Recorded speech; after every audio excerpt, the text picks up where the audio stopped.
The book of Romans, part 41. I'm Professor Hannes de Redlinghuis of the First Assembly of Yafashua in South Africa, Pretoria, Montana, also international. Meaning that we are sending this gospel of salvation throughout the world internationally through every media channel, electronic channel. And we trust that Yahweh somewhere will work in somebody's life so that they would be revealed unto this revelation word.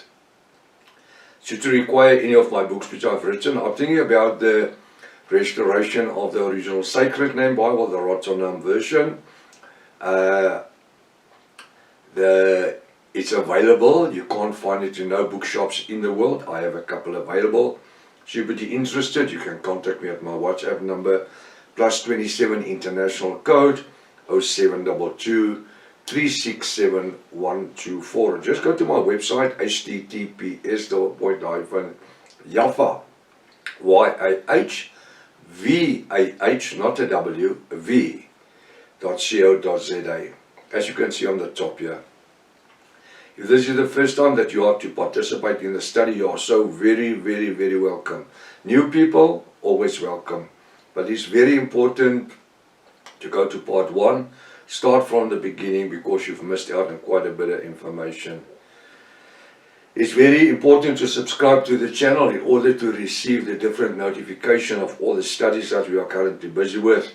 Please send this link to your friends and family. Make sure you at least have a 1611 King James Bible, pen and notepad ready. That's if you don't have a restoration of the original Sacred Name Bible, the 1861 that Dr. Joseph Briant Rotterdam has translated. It's important to know that we do not associate ourselves with the following people: any Messianic groups, the Israel Vision groups, the Hebrew Root Movement, the Sacred Name Movement, the Yah Movement, the Jehovah's Witnesses, Seventh-day Adventists, Roman Catholic Church, Protestant churches. We're not part of any church denomination or organization in the world. We are only an end-time Bible studies group, and we function through Bible study. We are mainly using the restoration of the original Sacred Name Bible, the Rotterdam version, or otherwise the 1611 King James Version, not the 1902 emphasis corrupted and translated Bible.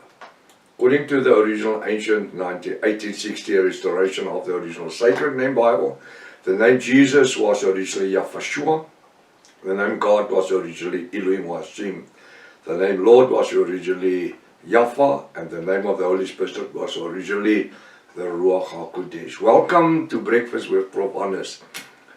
What a privilege just to be together, to study the Word, and to experience this, the anointing of the Ruach HaKodesh upon the revelation word. I trust that this study today is going to be a blessing unto you. In the name above every other name, the name Yahvashua. Hallelujah. We are to continue where we left off on Friday, the book of Romans, chapter 3. We're starting with a new chapter. Now what I'm saying right in the beginning here is very important to understand the figurative speech in the following scriptures. So when I read the scripture and when you read it, it will just not always make sense. Why? Because it's figurative speech. It says something, but it means something completely different. Romans 3 verse 1. Now, we were looking last week in Romans chapter 2, especially last week, where Yahweh was guiding us around the 613 laws that he gave to Moses, which became redundant.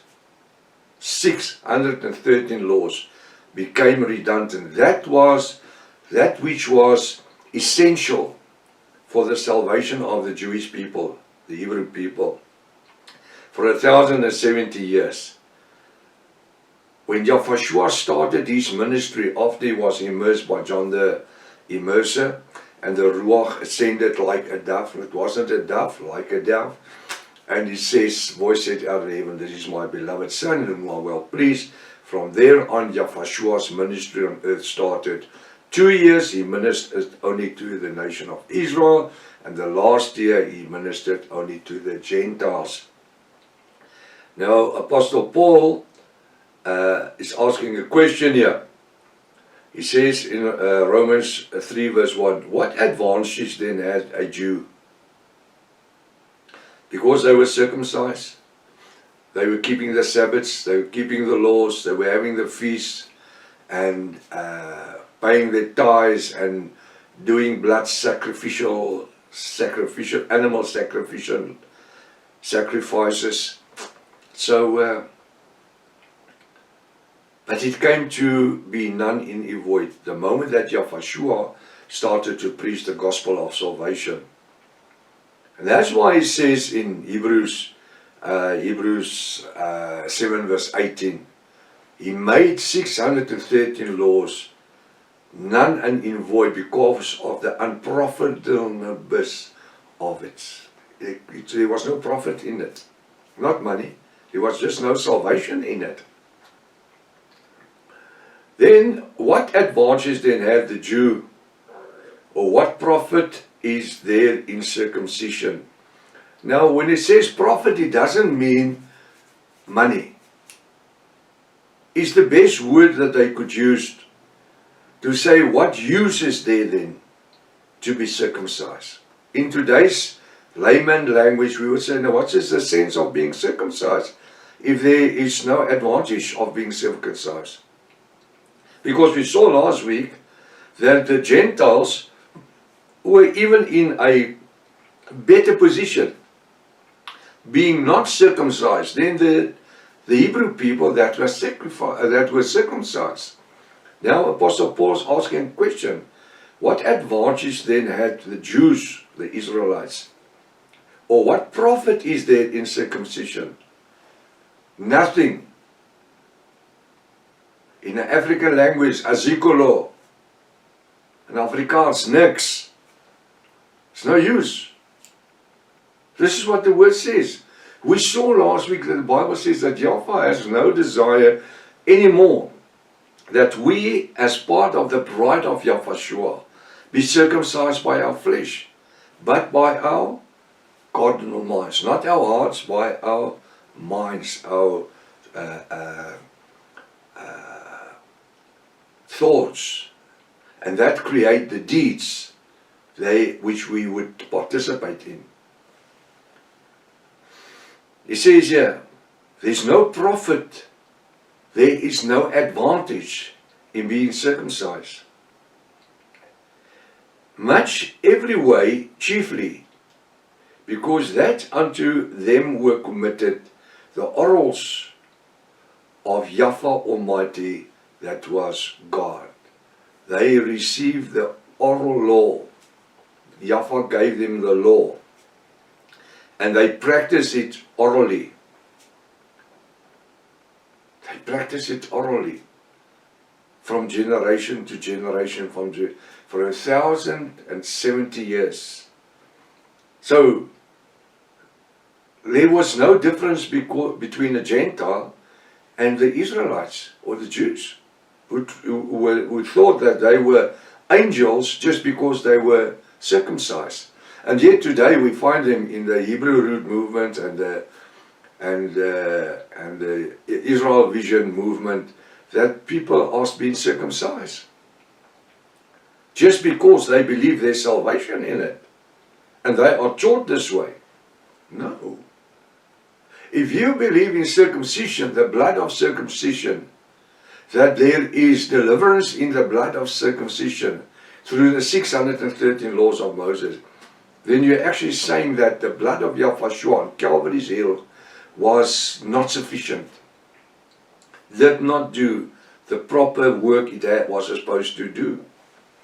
Very much chiefly, because that unto them were committed the oracles of Yahweh Almighty. With other words, the laws, they were supposed to be committed to the laws that Yahweh gave them.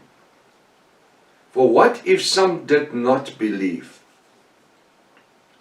And there were millions of them that didn't believe. In the 1070 years, they didn't believe. They just did because Moses said. And because the next high priest said, and the next high priest said. This is what Levi taught. And this is what Aaron taught. And this is what Moses taught. For what if some did not believe? Shall their unbelief make the faith of Yahweh Almighty God without effect? What do you say? Let me read it. For what if some did not believe? Shall their unbelief make the faith of Yahweh Almighty or God without effect? God, like in the 16:11, without effect. You see, according to the 613 laws, they had to offer the blood of animals in order to receive atonement for their sins once a year. And I said it many times, there was no regret of the sins they did. It was only a yearly ritual in which they had to participate, where they had to make sure they've got a sacrificial lamb or doves or whatever. The blood of the animals they brought would guarantee them a free pass for salvation for the next year, according to the 613 laws of Moses. But there was no regret. After they offered, after they'd been to the temple, after atonement occurred, after the high priest raised his hands and says, your sins are forgiven, go and sin no more. From there they go and sin. They didn't have the facility of the Ruach HaKodesh. We teach and leach them and convince them of sins like we have today. The Ruach HaKodesh, the Holy Spirit, played a very minor role in the lives of the Israelites, from Abram up to the time where Yahushua started preaching the gospel of salvation. From where Israel left from Egypt after 430 years in captivity, living under bondage and slavery, worshipping idol gods and idols, eating meat that was offered to idols. We're not having a problem with it. To them, meat was meat. Why? Because in that 430 years, they didn't have a high priestly offering, atonement services. They didn't have a tabernacle or a temple. They didn't even have another high priest. These were things that Yahweh gave them after they left Egypt.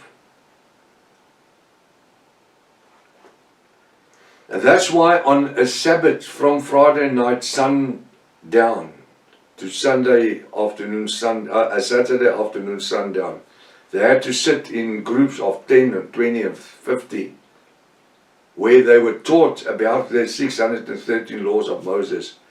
Weekly, monthly, there will be new laws that Yahweh would give Moses, or give to Moses, to teach unto the nation of Israel. For what if some did not believe? They did not believe.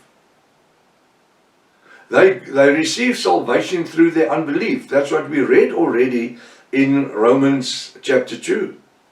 The word said,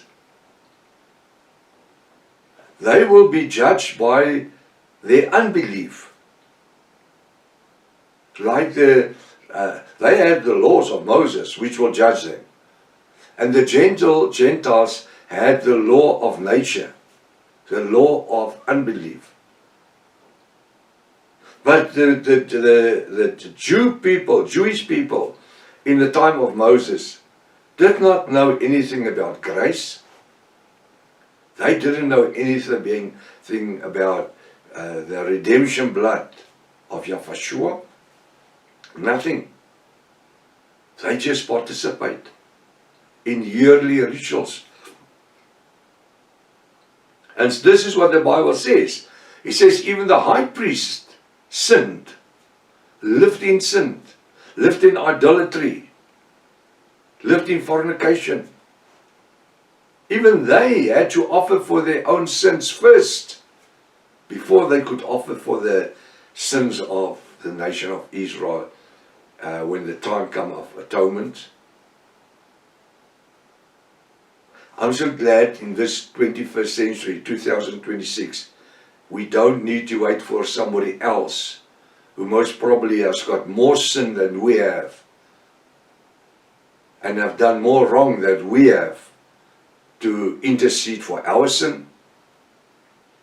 No, we have Yahweh, the King of salvation, who never sinned. The Bible says he knew not sin. He became sin. Now, in the rest of this day, let's be seeking for a moment where we can sow the gospel of salvation into somebody else's lives. Until tomorrow morning, with Father's will, Maranatha. Yahweh is coming back again. Hallelujah.